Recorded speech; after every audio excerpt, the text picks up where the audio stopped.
పక్కకి తప్పుకో.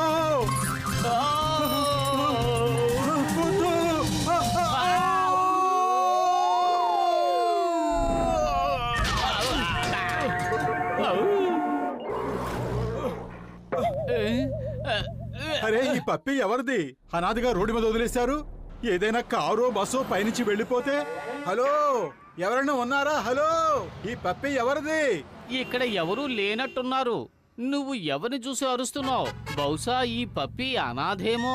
ఓహో, ఎంత ముద్దొస్తుందో. ఈ రోజు నుంచి ఇది అనాథ కాదు, మనతో పాటే ఉంటుంది. సరే, దీని పేరు మనం బూజో అని పెట్టుకుందాం.